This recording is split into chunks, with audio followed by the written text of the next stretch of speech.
Tem um problema de negócio que é enfrentado pela maioria das empresas, que é a baixa taxa de conversão de vendas dos seus produtos. Ou seja, de todas as pessoas que veem uma oferta, poucas acabam comprando.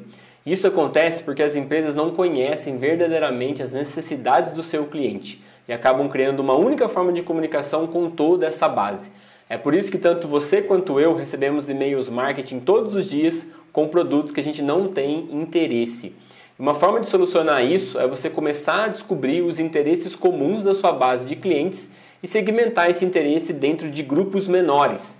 Assim você consegue segmentar e personalizar a sua comunicação, oferecendo produtos que resolvem o problema comum daquele grupo menor e, portanto, aumentando a conversão dos grupos menores, que quando somados aumentam a conversão média da empresa. É sobre isso que eu quero falar. Nesse vídeo eu vou ensinar você a fazer uma segmentação de clientes usando um modelo muito simples, muito poderoso e que pouquíssimas empresas usam. Então, se você gostou desse tema, se inscreve no canal, deixa seu like e bora ver esse modelo tão poderoso para segmentação de clientes.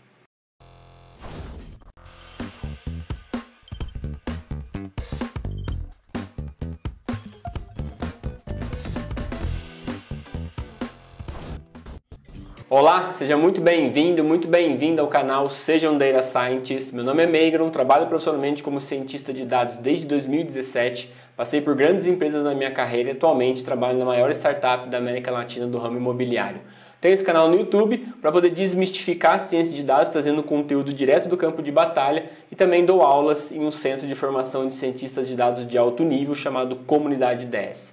E nesse vídeo eu vou ensinar para você uma segmentação de clientes usando um modelo chamado RFM. Um modelo muito simples, porém muito poderoso e que pouquíssimas empresas usam. Mas antes de ensinar para você essa ferramenta, essa técnica, eu preciso contar para você qual é o problema de negócio que ela resolve, porque aqui eu ajudo a formar cientistas de dados e não aplicadores de machine learning. Então, se eu não ensinar para você o problema atrelado à ferramenta, você não vai saber quais são os problemas de negócio que a gente costuma resolver. E o problema de negócio aqui é muito simples. Vamos imaginar uma corretora de valores que vende produtos financeiros para que as pessoas possam investir o seu dinheiro. Então essa empresa ela vende CDB, CDI, LC, LCI, debentures, renda fixa e renda variável. Vamos imaginar que ao longo do tempo essa empresa ela vai criando uma base de clientes. E essa base de clientes é da maneira mais heterogênea possível, porque você tem clientes mais velhos, clientes mais novos, clientes com diferentes potenciais de compra, clientes com diferentes tamanhos de família, clientes em diferentes estados. Você tem clientes que compraram diferentes produtos, clientes que já saíram da base, clientes que acabaram de chegar. Ou seja, você tem vários atributos que fazem esses clientes serem diferentes uns dos outros e alguns acabam sendo mais próximos uns dos outros. E o que a empresa faz no dia a dia, ela acaba comunicando com todos esses clientes da mesma forma. Então eles escrevem, por exemplo, um e-mail marketing falando sobre os benefícios de sair da poupança e mandam para todo mundo. Eles fazem, por exemplo, vendas diretas, ligando para as pessoas e oferecendo para toda a base o mesmo produto, ou seja, debentures, por exemplo. Ou fazem campanhas no Facebook, no Instagram, ou campanhas no Google falando sobre o aumento da taxa de juros tal.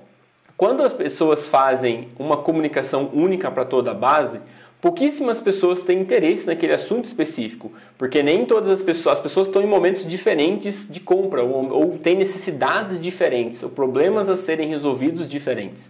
Então, quando você comunica, por exemplo, a vantagem de sair da poupança e ir para a renda fixa, poucas pessoas vão se interessar sobre aquilo. E quando você mede a conversão dessa comunicação, você tem pouquíssimas pessoas interessadas nesse assunto e você envia um e-mail para a base toda. Então, a conversão acaba sendo muito baixa. Quando você fala sobre CDB, pouquíssimas pessoas da base vão se interessar. A conversão também é baixa nesse tipo de comunicação. Quando você fala sobre debentures ou sobre qualquer outro produto financeiro, um outro grupo de pessoas vão se interessar, mas todas as outras não vão se interessar nesse assunto. E assim você acaba diminuindo muito a conversão da sua comunicação, porque sempre poucas pessoas acabam se interessando por aquele assunto e você sempre dispara a comunicação para todas as pessoas.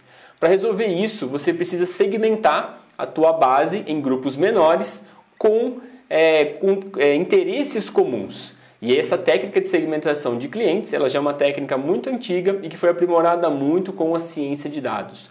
Então a técnica que eu vou ensinar para você é uma técnica muito simples chamada RFM, que tem o objetivo de encontrar esses grupos, esses segmentos de pessoas com determinadas características comuns para que a empresa consiga personalizar a comunicação. Agora, dado o problema de negócio, você entendido o que ele resolve, o que é essa ferramenta chamada RFM? Na verdade, é uma ferramenta muito simples. Essa ferramenta RFM é uma forma de você segmentar a sua base de clientes baseado em 3 atributos, que é o próprio nome da ferramenta, que é o R de recência, o F de frequência e o M de monetização, que a gente vai entrar no detalhe agora. Então a recência ela fala sobre o tempo desde a última compra. O tempo desde a última compra de qualquer cliente fala muito sobre a responsividade, ou seja, a pessoa acabou de comprar, a pessoa está quente, ela está mais disposta a fazer uma nova compra porque a marca está muito fresca na cabeça dela. Então a recência fala muito sobre essa responsividade que a empresa, que o cliente tem com a marca. A frequência é o tempo médio entre as transações, que você pode medir isso semanal, mensal, anual. Então você determina um intervalo de tempo e você conta quantas compras a pessoa fez nesse intervalo de tempo. Você pode fazer num intervalo de tempo específico, mas eu já vi pessoas fazendo no intervalo de tempo de vida do cliente. Então você pega a data da primeira compra até a data de hoje, calcula quanto tempo a pessoa está nessa base e você conta quantos produtos ou quantas compras essa pessoa fez nesse período. E com isso você mede o engajamento da pessoa. Clientes engajados acabam comprando com mais frequência na sua empresa.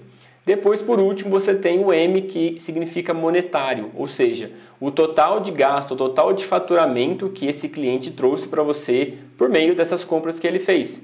Isso mostra um valor de compra, ou seja, o quanto de receita esse cliente traz ao longo da vida dele, das compras que ele fez dentro da sua empresa. Então, definido esses 3 atributos, que são os atributos clássicos do RFM, agora vem a parte da técnica mesmo. Para fazer isso é muito simples, eu trouxe um exemplo aqui. Eu trouxe uma tabela com 4 colunas. A primeira coluna é o Customer ID, que é o identificador único do cliente. Eu trouxe a recência, a frequência e a monetização. Então eu calculei aqui para 9 clientes qual é a recência do primeiro cliente. 4 dias, por exemplo. Então a última compra desse cliente foi feita há 4 dias.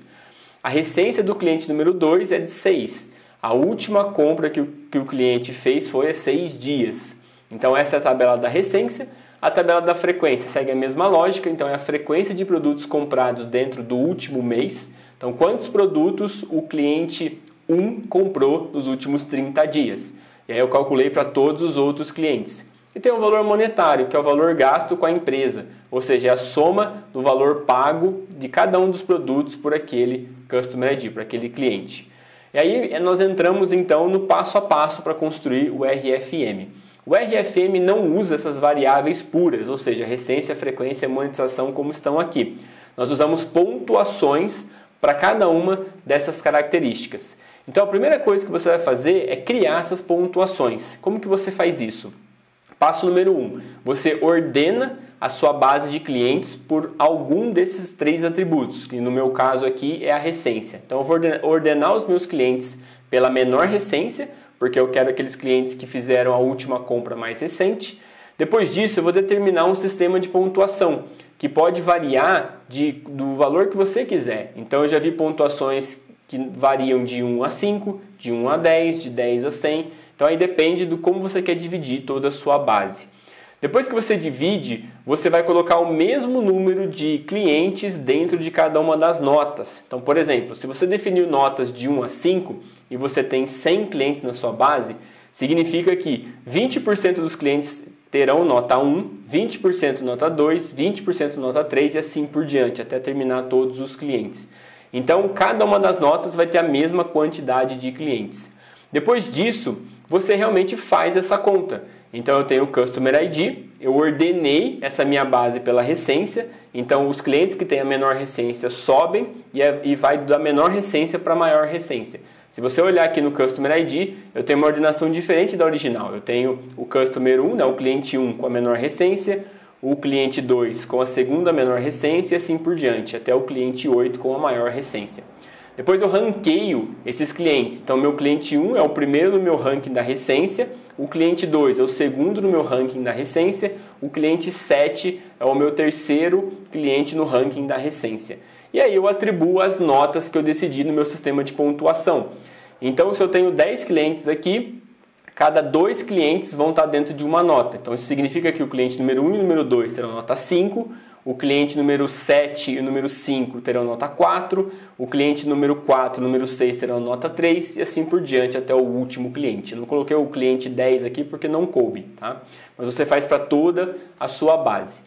Depois disso, você basicamente repete esse processo para os outros atributos que você definiu do modelo, que no caso aqui é a frequência. Então a gente vai determinar uma pontuação para a frequência. Então o que eu faço? Eu ordeno a minha base de clientes pela frequência e eu dou as notas. Então, por exemplo, ordenando pela frequência, o cliente com a maior frequência de compra é o cliente 9, o cliente com a segunda maior frequência de compra é o cliente 2 e assim por diante. Então o meu cliente 9, ele é o meu primeiro cliente no ranking da frequência. O meu cliente 2, ele é o segundo cliente no ranking da frequência e assim por diante.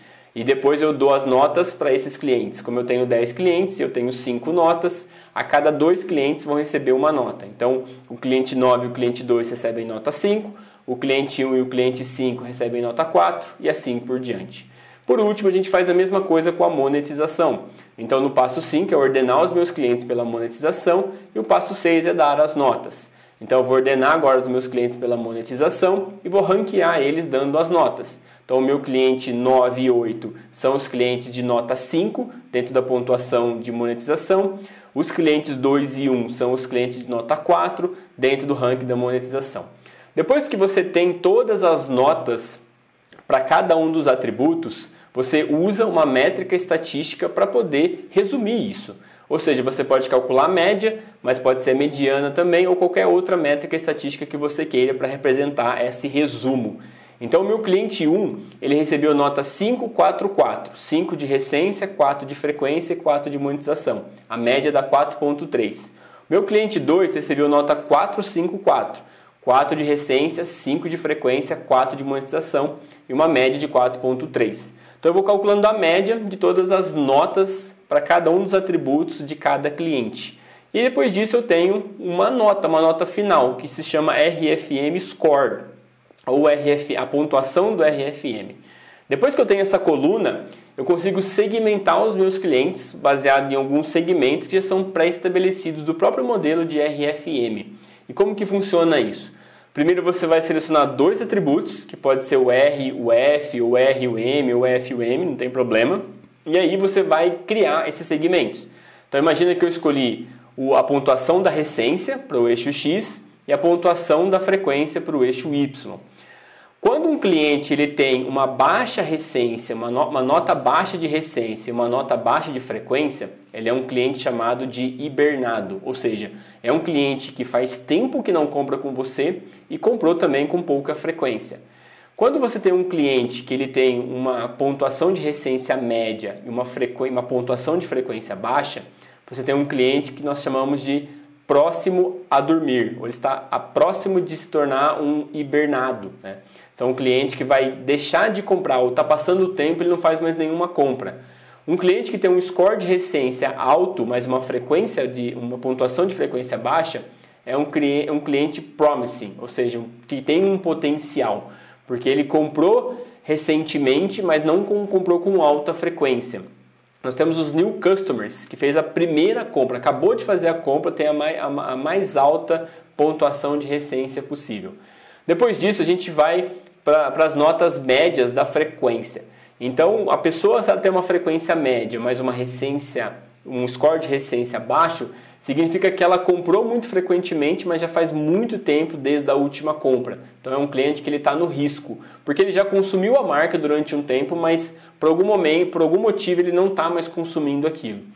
Depois, quando você tem um score de recência médio e uma frequência média, você tem os clientes que precisam de atenção, porque são clientes que têm uma frequência de compra média, tem uma recência média, mas está passando o tempo e ele não faz mais nenhuma nova compra. Depois disso, você tem os potenciais loyalties, que são aqueles clientes que são fiéis à sua marca. Eles têm uma recência alta, porque eles estão sempre comprando, e uma frequência média, ou seja, eles compram muitos produtos. Depois nós temos o About to Lose, que são segmentos de clientes que a gente está quase perdendo, porque tem uma frequência muito alta, ou seja, já comprou muito na marca, mas tem um score de recência muito baixo, ou seja, faz tempo desde a última compra. São clientes que foram muito valiosos durante um tempo, mas devido a não fazer uma nova compra, conforme o tempo vai se passando, a pessoa tende mais a sair, a perder o interesse pela marca. Depois nós temos os loyals, que são os clientes fiéis à sua marca, que tem uma frequência de compra muito alta, tem uma recência ali entre médio e alto, então compram frequentemente e a última compra foi recente. E nós temos os champions, que são os melhores clientes que uma empresa pode ter, que é um segmento de cliente que tem uma recência muito alta, porque compra sempre e compra muitas vezes, tem uma frequência muito alta. Então esse aqui é o mapa de segmentação segundo o modelo RFM. E quando você tem esse mapa, você tem essas segmentações dos seus clientes, você pode gerar alavancas para cada um deles. Como por exemplo, os champions são pessoas que têm compras recentes, frequentes e com alto valor. Então você pode dar um prêmio para esses clientes, por exemplo. Os potential loyalties, eles têm compras recentes, uma boa frequência e um bom valor gasto. Eles são clientes, por exemplo, para entrar num programa de fidelização ou receberem um upsell. Os new customers, eles têm a compra recente, né, e baixa frequência, porque eles acabaram de entrar na base como compradores. Então você precisa construir um relacionamento a mais longo prazo com esses new customers, oferecendo alguma coisa especial e de diferente. Você tem aqueles que estão o risco, ou seja, faz tempo que esses clientes não compram. Você pode fazer campanhas de reativação, novas ofertas, novos produtos, pesquisas para saber qual é a nova necessidade dessa pessoa e saber se você tem produtos para atender a necessidade dessas pessoas. E tem aqueles que você não pode perder, porque eles compraram com uma alta frequência, mas faz tempo desde a última compra. Então faz tempo que ele não compra e também não visita o site, mas no passado já comprou muitas vezes. Aqui você pode colocar também campanhas de reativação, em pesquisas, para entender por que ele está deixando a sua marca. Portanto, quando você monta o RFM, você consegue olhar para a tua base de clientes segmentada e entender a necessidade de cada um dos segmentos. E isso responde muitas perguntas de negócio, como por exemplo, quem são os seus melhores clientes? Quais clientes estão próximo do churn? Churn é um nome dado para quando o cliente ele passa um tempo sem consumir produtos da sua marca, porque ele mudou de marca, ou porque ele foi para o concorrente, ou ele parou de usar o seu produto, ele não tem mais aquela necessidade. Você tem quais são os potenciais clientes para entrar no programa de fidelização, porque você consegue ver quem são ali os potenciais clientes. Você consegue responder perguntas como quais clientes precisam ser retidos, quais clientes mais prováveis de responder uma campanha de marketing. Então você tem perguntas de negócio que são respondidas por um modelo simples de segmentação RFM. Então esse é um modelo muito simples, muito poderoso, que poucas empresas usam e todas as empresas que eu já vi usar e implementei também funcionou muito bom. Só que o RFM ele tem algumas limitações. E as limitações dele são basicamente, você consegue usar somente duas features, né, 2 atributos para poder montar a segmentação. Se você usar 3 também funciona, mas fica muito mais difícil de ver. E outra forma de fazer é você usar a cor como um dos atributos. Então você pinta aqui os segmentos baseado na monetização média ou na mediana da monetização daquele grupo. Você consegue pintar para ter uma ideia maior de monetização. Obviamente você pode trocar os eixos por monetização e colocar a frequência, mas você pode colocar a cor como um terceiro atributo. Outra limitação que o RFM tem é que você fica limitado a essas 3 atributos. E às vezes a empresa ela valoriza outros atributos, como por exemplo o número de compra, como por exemplo a idade, a região, o número de cancelamentos, o número de produtos devolvidos, o número de pagamentos de cartão de crédito, o número de boletos cancelados, que são outros atributos de cada um desses segmentos que não são levados em consideração para esse tipo de modelo aqui. E aí é nesse momento que vem os algoritmos de Machine Learning para poder criar segmentos com N atributos e não só mais 3, que é uma evolução natural aqui do modelo de RFM, certo? Bom, então era isso que eu queria passar para você. Espero que você tenha gostado desse modelo. Implemente na sua empresa, é um modelo muito simples, muito fácil de fazer e que dá ótimos resultados, tá bom? Bom, mais dúvidas ou mais informações sobre ciência de dados lá no meu Instagram, no @meigron. Também temos o site da comunidade datascience.com, com curso gratuito de Python, com blogs, com sugestões de projetos de portfólio para você fazer. Tem alguns posts também que vão te ajudar a seguir a carreira da ciência de dados, principalmente como começar. Também tem um grupo de estudos do Telegram, que é um grupo de estudos desse curso gratuito que nós temos dentro da comunidade DS. Bom, espero ter ajudado você com esse vídeo e a gente se vê no próximo então. Até mais!